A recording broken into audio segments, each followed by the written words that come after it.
The church doors were already closing when I heard someone shout, "Stop the wedding!" Every guest turned toward the entrance. My sister smiled, convinced someone had come to congratulate her. She had no idea the king himself was about to ask one question that would destroy every lie she'd built her fairy tale on. My name is Eleanor Hayes. I'm 35 years old, a museum archivist, and until that day, I hadn't spoken to my younger sister, Charlotte, in almost 3 years. People thought I was jealous because she was marrying Prince Adrian. The truth was much uglier. I wasn't jealous. I was erased. Charlotte had spent our entire childhood turning every achievement of mine into her own. If I won an award, she told everyone she had helped me. If I bought something nice, she'd say our parents paid for it. When she met Adrian at a charity gala, she reinvented herself all over again. She told people she came from a close, loving family. She posted smiling holiday photos online. What no one knew was that every picture had been carefully staged. The day after each photo was taken, she'd block my number again. When Adrian proposed after 2 years together, I found out the same way the rest of the country did. Through the news. I wasn't hurt because she hadn't told me. I was hurt because she told reporters she was an only child. I watched the interview twice, hoping I'd misheard. I hadn't. Our mother called me that evening. "Don't make this about yourself." I laughed bitterly. "I'm trying to understand how I disappeared." Charlotte didn't want unnecessary drama. I quietly asked. "So pretending I don't exist is easier?" Mom didn't answer. Instead, she changed the subject. A week later, a thick cream-colored envelope arrived at my apartment. For one hopeful second, I thought it was a wedding invitation. It wasn't. Inside was a short handwritten note. "Please respect our privacy by not attending the ceremony or contacting members of the royal household." No signature. No apology. Just those words.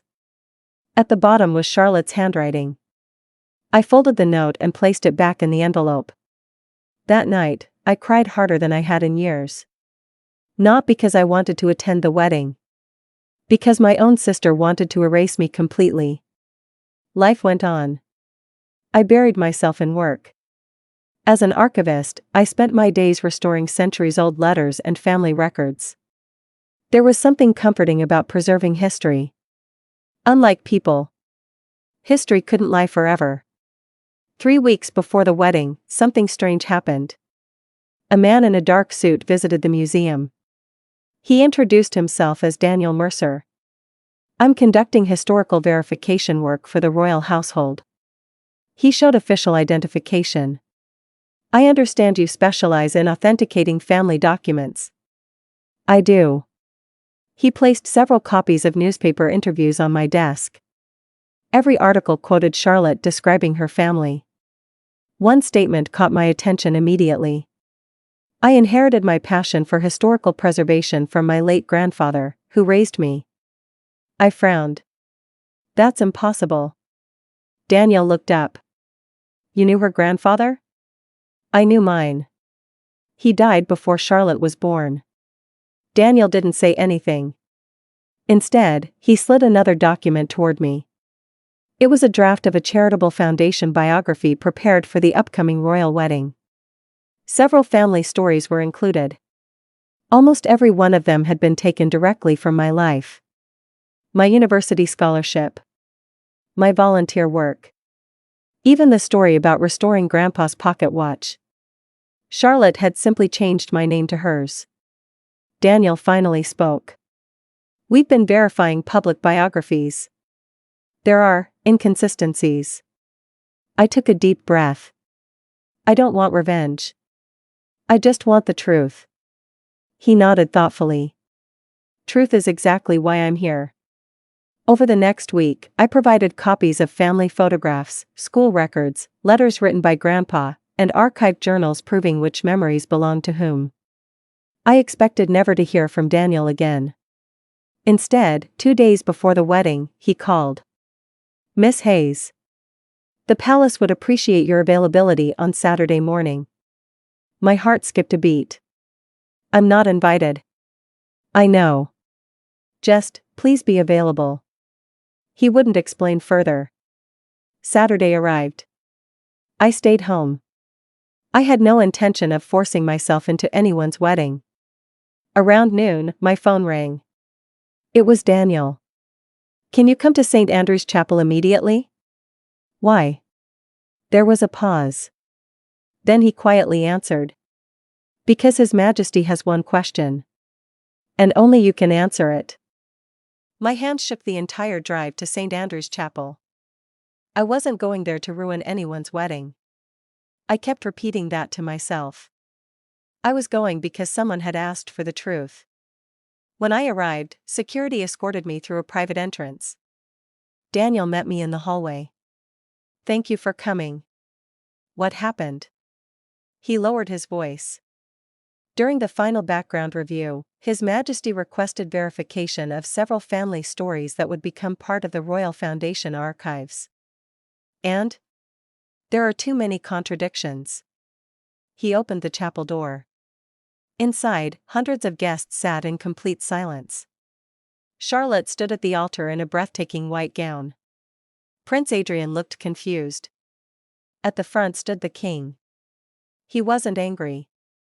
He simply looked disappointed. As I entered, Charlotte's face lost all color. What is she doing here? She whispered. The king looked toward me. Miss Eleanor Hayes? Yes, Your Majesty. He nodded politely. I have one question. Did your sister accurately represent your family's history in the official records submitted to this household? Every eye in the chapel turned toward me. I took a slow breath. No. I won't accuse her of things I can't prove. But I can prove which memories belong to me. Daniel handed the king a leather folder. Inside were certified copies of my scholarship records, museum awards, Grandpa's handwritten journals, dated family photographs, and newspaper articles published years before Charlotte ever met Prince Adrian. The king quietly reviewed them. Then he handed several pages to Prince Adrian. Adrian looked from the papers to Charlotte. Is this true? Charlotte forced a smile. They're just family misunderstandings. I shook my head. No. You told the country you were an only child. You claimed Grandpa raised you. He died before you were born. You told people my accomplishments were yours. I never wanted credit. But I won't accept being erased. Charlotte turned toward our parents. Say something. Our mother stood frozen. Our father slowly lowered his eyes. Then, to my complete surprise, he spoke. Eleanor is telling the truth. The room filled with whispers. My mother began crying. We thought the little lies didn't matter. But they kept growing. Prince Adrian looked heartbroken. He wasn't upset because Charlotte came from an ordinary family. He had fallen in love with an ordinary woman. What devastated him was something else. You lied to me from the beginning, he said quietly. Charlotte reached for his hand. I only wanted to fit into your world. You would have, Adrian replied. You never needed to become someone else. Then came another twist. Daniel stepped forward with one final document. During the palace's routine verification process, investigators had discovered that several charitable achievements listed in Charlotte's biography had also been exaggerated. Some events had happened. Others had been taken from Eleanor's documented volunteer work. The issue wasn't one mistake. It was a pattern. The king finally spoke. A royal marriage cannot begin with official records that are knowingly false. He looked at the archbishop. The ceremony will not continue today. A gasp spread through the chapel. No one shouted. No one applauded. There was only silence. Charlotte collapsed into a chair, sobbing. For the first time in her life, there was no story she could rewrite. Outside the chapel, reporters surrounded everyone. Microphones stretched toward me. Did you stop the wedding? I answered honestly. No. I answered a question. The truth stopped the wedding. A few weeks later, Prince Adrian released a brief public statement. He thanked everyone for respecting his family's privacy and said that trust and honesty were essential in any marriage. He never criticized Charlotte publicly. As for my parents, they came to my apartment one rainy afternoon. My father looked older than I remembered. "I'm sorry," he whispered. "We spent years asking you to keep the peace. In doing that, we stopped protecting you." It wasn't a perfect apology, but it was real. For the first time in decades, they weren't asking me to stay silent. Months later, I received an invitation from the Royal Museum. Daniel had recommended me to help preserve historical family archives for a national exhibition.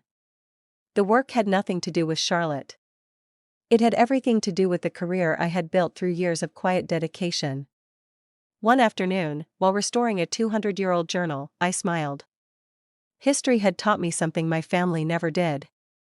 The truth can be delayed. It can be ignored. It can even be buried.